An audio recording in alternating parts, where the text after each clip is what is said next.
मुल्क में होने वाली अहम सियासी पेशरफ्त पर बात करेंगे। मुल्क की तमाम छोटी और बड़ी सियासी जमातें सर जोड़कर बैठ गई हैं क्योंकि इलेक्शन कमीशन ने आम इंतखाबात का प्रोग्राम वाज़ेह कर दिया है और मुल्क भर में जनवरी के आखिर में सूबाई और कौमी असम्बली की नशिस्तों पर आम इंतखाबात का ऐलान किया है। इलेक्शन कमीशन ने अपने ऐलान से पीपल्स पार्टी और तहरीक इंसाफ के 90 दिन में इंतखाबात करवाने का मुतालबे को भी अक्सर मुस्तरद कर दिया और 90 दिन के बजाय तकरीबन 170 दिन बाद इलेक्शन करवाने का ऐलान किया है। इलेक्शन कमीशन के जारी करदा एलामिये के मुताबिक आज इलेक्शन कमीशन ने हल्का बंदियों के काम का जायजा लिया है और फैसला किया है कि हल्का बंदियों की इब्तदाई फहरिस्त 27 सितंबर 2023 को शाया कर दी जाएगी। इब्तदाई हल्का बंदियों पर एतराज़ात और तजावीज़ की समात के बाद हल्का बंदियों की हतमी फहरिस्त 30 नवंबर को शाया की जाएगी, जिसके 54 दिन के अंदर इलेक्शन प्रोग्राम के बाद इंतखाबात जनवरी के आखिरी हफ्ते में करवा दिए जाएंगे। यानी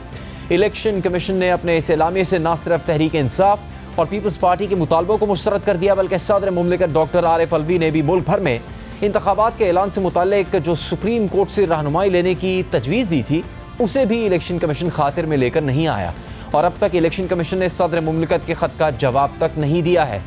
मगर अपने इलेक्शन प्रोग्राम के तहत जनवरी के आखिरी हफ्ते में इलेक्शन करवाने का हुक्म दिया और साथ ही तमाम सूबों की इंतज़ामिया को इलेक्शन की तैयारियाँ शुरू करने की हिदायत भी कर दी है। आज इलेक्शन कमीशन ने सिंध, पंजाब, खैबर पख्तूनख्वा और बलूचिस्तान के चीफ सेक्रेटरीज़ को हंगामी मरासिल भेजे हैं, जिसमें मौक़िफ़ इख्तियार किया गया है कि तमाम सूबों के चीफ सेक्रेटरीज़ इंतखाबात की तैयारियों के लिए इलेक्शन कमीशन की मावनत करें और मुतल्लिका डिप्टी कमिश्नर्स को भी ज़िले इलेक्शन कमीशन से फौरी राबते की हिदायत दें। मगर तहरीक इंसाफ इलेक्शन कमीशन के इस ऐलान से मुतमईन नहीं है और इसने इस फैसले को चैलेंज करने का ऐलान कर दिया है। तहरीक इंसाफ के बाकायदा रद्द-ए-अमल को भी सामने लाया जा रहा है। तर्जुमान PTI के मुताबिक इंतखाबात करवाने की तारीख के ऐलान की बजाय महीने का तकर्रुर बाइस हैरत है। आइन असम्बली तहलील के बाद 90 रोज़ की मुद्दत में इंतखाबात का पाबंद करता है। जनवरी की कोई भी तारीख 90 रोज़ा आइनी मुद्दत से बाहर होगी तो 90 रोज़ में इंतखाबात का मामला सुप्रीम कोर्ट में ज़ेर समात है। सुप्रीम कोर्ट के हतमी फैसले तक 90 रोज़ से बाहर तारीख कौम के लिए कबूल करना मुमकिन नहीं। PTI को इंतखाबात की दौड़ से बाहर करने के लिए एड़ी चोटी का जोर लगाया जा रहा है। तहरीक इंसाफ अपना जहन वाज़े कर चुकी है, लेकिन क्या उन्हें जस्टिस कादी फायजीसा की अदालत से इस हवाले से किसी रिलीफ की उम्मीद है और पीपल्स पार्टी का इस ऐलान के बाद क्या लाएअमल होगा, इसी पूरी सूरत हाल पर हम सियासी रहनुमाओं से बात करेंगे। पीपल्स पार्टी की सेक्रेटरी इतलात शाजिया मरी साहिबा हमारे साथ मौजूद हैं। शाजिया साहिबा, शुक्रिया आपका वक्त का। बिलावल भुट्टो साहब का मौक़िफ़ था कि अगर कोई ज़िद है, कोई मजबूरी है, इलेक्शन की तारीख आगे लेकर जानी है तो इलेक्शन कमीशन के हाथ में है, लेकिन वो कोई तारीख तो बताए। 90 दिन नहीं है तो फिर 95 दिन होंगे, 100 दिन में होंगे, 110 दिन में होंगे, 120 दिन में होंगे, वो तारीख पता लगनी चाहिए। अब अगर तारीख का अंदाज़ा सामने आ गया इलेक्शन कमीशन के प्रोग्राम से तो क्या पीपल्स पार्टी मुतमईन है इससे? बिल्कुल। बहुत शुक्रिया जी। पाकिस्तान पीपल्स पार्टी का जो बुनियादी मुतालबा है वो यही है कि पाकिस्तान के अंदर आइन के मुताबिक इलेक्शंस की डेट दी जाए और 90 रोज यकीनन आइन में ही दर्ज एक मुद्दत है जिस पर कि बिलावल भुट्टो जरदारी साहब और पाकिस्तान पीपल्स पार्टी बार बार इलेक्शन कमीशन ऑफ पाकिस्तान को उनकी जिम्मेदारी याद दिलाती रही। लेकिन आपको ये भी पता है कि बिलावल भुट्टो जरदारी साहब ने ये भी फरमाया कि जो मुश्किलात है या अगर कोई ऐसी इंतजामी सिचुएशन है जिसके बायस इलेक्शंस उस मुद्दत के अंदर नहीं हो पा रहे तो कम अज कम इलेक्शन कमीशन ऑफ पाकिस्तान को इलेक्शन की डेट जल्द अज जल्द अनाउंस करने की जरूरत है। और चूंकि इस मुल्क के अंदर ये पूरा सिलसिला जो जनरल इलेक्शंस की वजह से इस वक्त केयर टेकर गवर्नमेंट के हवाले है, वो भी एक ऐसी सूरत हाल है जिससे मुल्क को निकलने की जरूरत है और प्रॉपर एक प्रोसेस को यहाँ इम्प्लीमेंट करना बहुत जरूरी है। तो हमारा मुतालबा जल्द अज जल्द इलेक्शन कराने के हवाले से है। आपके इंट्रोडक्शन पे जो मैंने बातें सुनी उसमें मैं बहैसियत पाकिस्तान पीपल्स पार्टी ये तो इस चीज से अखज़ नहीं करती हूँ अलामिये से कि हमारे मुतालबे को मुस्तरद कर दिया है। मैं समझती हूँ कि इलेक्शन कमीशन ऑफ पाकिस्तान ने कम से कम इलेक्शन की जानिब कदम बढ़ाया है। उसकी डेट तो अनाउंस नहीं की है अलामिया में जैसे आपने फरमाया, लेकिन अंदिया दिया है कि इस महीने के इस हफ्ते में होगा।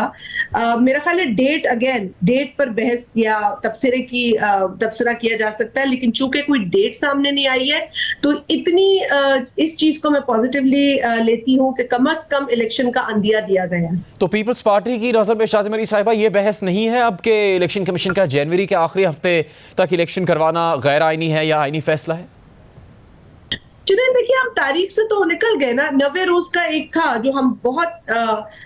यकीन के साथ समझते हैं कि आइन की एक प्रोविजन है, एक जगह नहीं है बल्कि 3-4 मर्तबा आइन के अंदर इस बात का जिक्र है कि 90 रोज के अंदर इलेक्शन कराने चाहिए। और आपने देखा है कि हमने पुरजोर इस पर बात की है, मुतालबा किया है इलेक्शन कमीशन ऑफ पाकिस्तान से। पाकिस्तान पीपल्स पार्टी के वफद की मुलाकात भी हुई है। उस मुलाकात के नतीजे में जो डीलिमिटेशन का एक लंबा प्रोसेस था उसको रिविजिट करके उसमें उसको थोड़ा सा कम किया गया और 2 हफ्ते निकाले गए। लेकिन हम अभी भी समझते हैं कि अगर डीलिमिटेशन प्रोसेस, जो कि इलेक्शन कमीशन ऑफ पाकिस्तान समझती है कि कानूनी तौर पर उनकी जिम्मेदारी और उनको कराना ही है, तो हमारी उनसे ये रिक्वेस्ट आपके तवज्जुह से होगी कि एक बार फिर उस डीलिमिटेशन प्रोसेस को देख लिया जाए और कोशिश की जाए कि डीलिमिटेशन के प्रोसेस को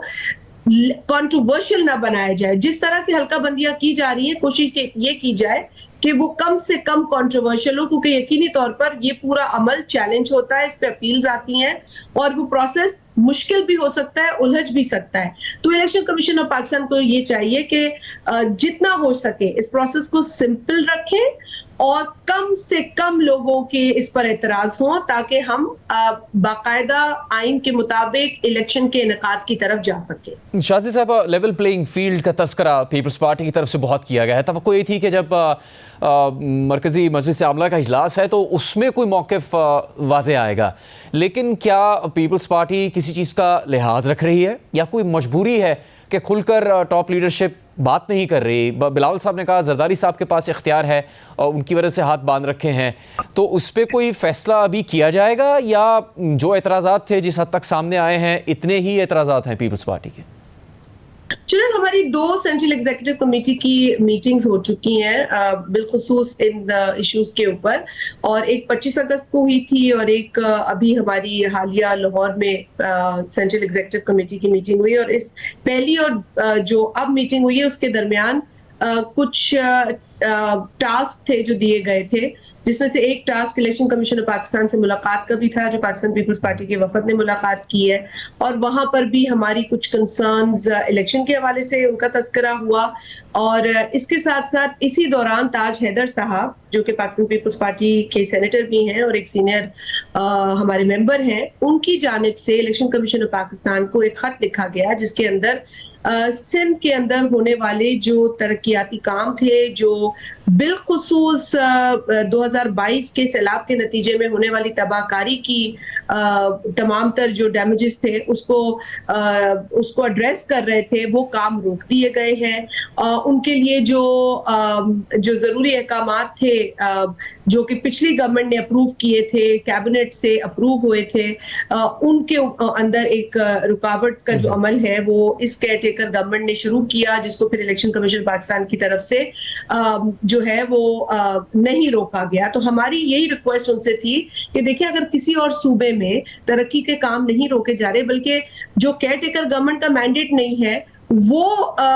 काम करा रहे हैं डेवलपमेंट के, तो वो गवर्नमेंट जो इलेक्टेड गवर्नमेंट है, जो पास कर गई है स्कीम्स को, जो अप्रूव कर गई है स्कीम्स को, उन कामों को कैसे रोका जा सकता है? ये केयरटेकर के मैंडेट के बिल्कुल खिलाफ है। और हमने इस बारे में इलेक्शन कमीशन ऑफ पाकिस्तान को खत भी लिखा कि प्लीज इसको देखिए, सैलाब एक जगह एक हकीकत है और दूसरा डेवलपमेंट हर इंसान को हर सूबे में, चाहे वो पंजाब हो, केपी हो, बलूचिस्तान हो, सिंध हो, गिलगित हो, आजाद कश्मीर हो, हर जगह डेवलपमेंट की जरूरत है। लिहाजा जब तक इलेक्शन की डेट अनाउंस नहीं होती, डेवलपमेंट के जो काम हो रहे हैं उनको रोका नहीं जा सकता। तो हम ये समझते हैं कि लेवल प्लेइंग फील्ड का जो अमल है वो उस वक्त से शुरू हो गया है जब से असेंबलियां खत्म हुई हैं और आगे आने वाले इलेक्शंस हम देख रहे हैं जब भी अनाउंस हो। लेकिन इसके दौरान जो पीरियड है, अगर इसके अंदर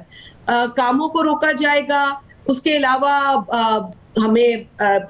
जो हमारी पॉलिटिकल एक्टिविटीज हैं उसमें रुकावट नजर आएगी, इस पे तो आपका ये मौक़िफ़ है मुस्लिम लीग में, तो हमें यकीनन तशवीश होगी। मुस्लिम लीग नून से जब बात की एक और बड़े एतराज़ पे कि निगरान हुकूमत में, वफाकी हुकूमत में मुस्लिम लीग नून के हिमायत याफ्ता उनकी मर्जी के लोग शामिल हैं, पंजाब में उनकी मर्जी से चीज़ें हो रही हैं, तो उस पर जवाब ये था कि ये एतराज़ तो सिंध में भी है कि पीपल्स पार्टी की मर्जी से चीज़ें हो रही हैं, जो निगरान वज़ीर आला हैं वो पीपल्स पार्टी की मर्जी के बगैर नहीं कुछ चीज़ें करते, और फिर कुछ जो वज़रा मुकर्रर किए गए हैं उनके काम भी पीपल्स पार्टी की मर्जी के बगैर नहीं हो रहे। उस पर उन्होंने कहा कि ये सुनी सुनाई बातें हो सकती है, लेकिन तासुर तो ये सिंध के बारे में भी मौजूद है पीपल्स पार्टी से मुताल्लिक। जुनैद, मैं एक्चुअली क्योंकि ये बातें ना मैं समझती हूँ कि जिसने भी पाकिस्तान मुस्लिम लीग नवाज से इसका जवाब दिया तो उन्होंने तो ये तो एडमिट कर लिया ना कि जी अच्छा तो सिंध में भी ये हो रहा है, यानी कि हम तो कर ही रहे हैं। तो एक एडमिशन तो उनकी तरफ से आ गया। और दूसरी बात है कि इस वक्त जो केयर टेकर सीएम है सिंध के अंदर, अगर मुझे बता दे हमारे जो भी साथी हैं मुस्लिम लीग नवाज से कि उनसे उनका ताल्लुक पीपल्स पार्टी से किस तरीके से जुड़ा है, कभी उन्होंने एज ब्यूरोक्रेट सर्व किया है पीपल्स पार्टी की गवर्नमेंट में, या कभी वो बिलावल भुट्टो जरदारी साहब के साथ काम करते रहे हैं, या जो साबिक चीफ मिनिस्टर हैं शाह साहब उनके साथ काम करते रहे हैं। तो किस तरीके से उन्होंने ये नतीजा अखज किया कि इस वक्त के जो केयर टेकर सीएम है सिंध के अंदर उनका कोई ताल्लुक पीपल्स पार्टी से है। मेरा ख्याल है बड़ा नामुनासिब ये जवाब है अगर किसी ने भी दिया है नवाज लीग से। मैं ज्यादा इस तफसील में जाना नहीं चाह रही थी, लेकिन अगर आपने मुझे बताया कि उनसे ये सवाल हुआ कि उनसे वाबस्ता लोग इस वक्त भी केयर टेकर जो फेडरल गवर्नमेंट है या प्रोविंशियल गवर्नमेंट है पंजाब की उसमें नजर आते हैं, तो फिर ये तो सवाल